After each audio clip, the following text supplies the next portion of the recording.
Hi అండి. కజ్జికాయలు చెక్క లేకుండానే కజ్జికాయలని చాలా సింపుల్ గా టేస్టీగా స్వీట్ షాప్ స్టైల్లో చాలా టేస్టీగా ఏ విధంగా చేసుకోవాలి వీడియోలో చూసేయండి. కజ్జికాయల్లో పెట్టే స్టఫింగ్ ఫుల్ గా ఉంటుందండి. ఇలా కరకరలాడుతూ లోపల సాఫ్ట్ గా చాలా బాగుంటుంది. ఎక్కువ రోజులు నిల్వ ఉంటుంది. మరి వీడియోని చూసి నచ్చితే లైక్ చేసి మీ ఫ్రెండ్స్ కి షేర్ చేయండి.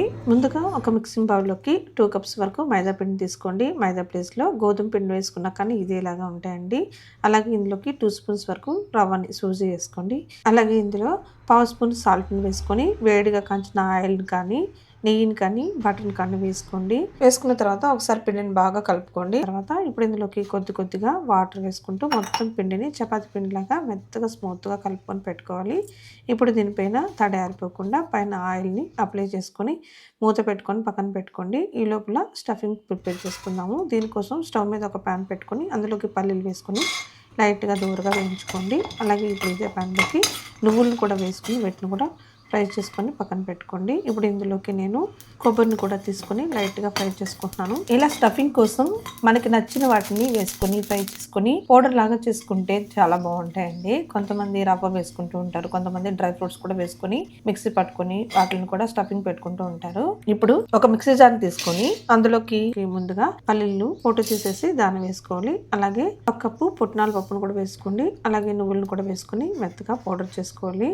మరీ మెత్తగా కాకుండా ఇలా బరగ్గా పౌడర్ చేసుకోండి. ఇప్పుడు ఇందులోకి షుగర్ వేసుకోవాలి. నేను ఇక్కడ 1/2 కప్ వరకు షుగర్ వేసుకున్నాను. మీ స్వీట్ కి తగ్గట్టు వేసుకోండి. ఇప్పుడు మనం ఫ్రై చేసి పెట్టుకున్న కొబ్బరిని అలాగే 2 యాలక్కాయలను కూడా వేసుకుని ఈ విధంగా మిక్సీ పట్టుకొని పెట్టుకోండి. స్టఫింగ్ అనేది ఇలా బరగ్గానే పెట్టుకోవాలండి. అప్పుడే కజ్జికాయలని తినేటప్పుడు పప్పులన్నీ పంటికి తగులుతూ చాలా టేస్టీగా ఉంటాయి. ఇప్పుడు పిండిని ఒకసారి కలుపుకొని ఇందులో నుంచి కొద్దిగా పిండిని తీసుకుని బాల్ లాగా చేసుకుని వీటిని చపాతీ లాగా ఒత్తుకోవాలి. పిండిని రోల్ చేసుకునేటప్పుడు పిండి అనేది ఇలా రౌండ్ గా వస్తే కజ్జికాయలు అనేది చాలా బాగా వస్తాయండి. అందుకే నేను ఇక్కడ ఒక బాక్స్ స్మూత్ తీసుకొని పైన ఇలా ప్రెస్ చేసుకొని రౌండ్గా చేసుకుంటున్నాను. ఇదే విధంగా అన్నిటికీ చేసుకోండి. ఇలా చేసుకుంటే అన్ని ఒకే షేప్లో చాలా పర్ఫెక్ట్గా చాలా బాగా వస్తాయండి. ఇప్పుడు ఇందులోకి మధ్యలో స్టఫింగ్ పెట్టుకోండి. ఇలా చేసుకుంటే మనకి స్టఫింగ్ అనేది కజ్జికాయల లోపల ఫుల్గా వస్తుందండి. ఇలా పెట్టుకున్న తర్వాత చుట్టూతో కూడా నీళ్ళని అప్లై చేసుకోండి. అప్పుడే మనకి ఇది పర్ఫెక్ట్గా స్టిక్కీ అయిపోతుంది. దీన్ని ఈజీగా క్లోజ్ చేసుకోవచ్చు. మనం ఇక్కడ కజ్జికాయల చెక్కలతో చేయకుండా చేతితో చేస్తున్నాం కదండి. అందుకే ఇలా వాటర్తో మనం చుట్టూతా కూడా ఇలా అనుకుని ఆ తర్వాత ఒక ఫోర్క్ తీసుకుని చుట్టూతా ఈ విధంగా అనుకుంటే మొత్తం అంతా కూడా మనకి కజ్జికాయలు చెక్కతో చేసినప్పుడు ఏ విధంగా షేప్ వస్తుందో అదే విధంగా వస్తుంది. ఇలా ఫ్రంట్ టు బ్యాక్ చేసుకుంటే కజ్జికాయలు అనేటివి డిజైన్గా తయారవుతాయండి. చాలా బాగుంటాయి. ఇప్పుడు స్టవ్ మీద ఒక బాండిల్లో ఆయిల్ పెట్టుకుని ఆయిల్ని మీడియం హీట్లోనే వేడి చేసుకోండి. మరీ వేడిగా ఉన్న ఆయిల్లో వేస్తే లోపల కాలకుండా పై వరకు మాత్రమే కాదు అంత టేస్ట్గా ఉండవండి. అంటే ఆయిల్ అనేది మరీ ఎక్కువగా హాట్గా ఉండకూడదు, అలా అని మరీ చల్లగా ఉండకూడదు.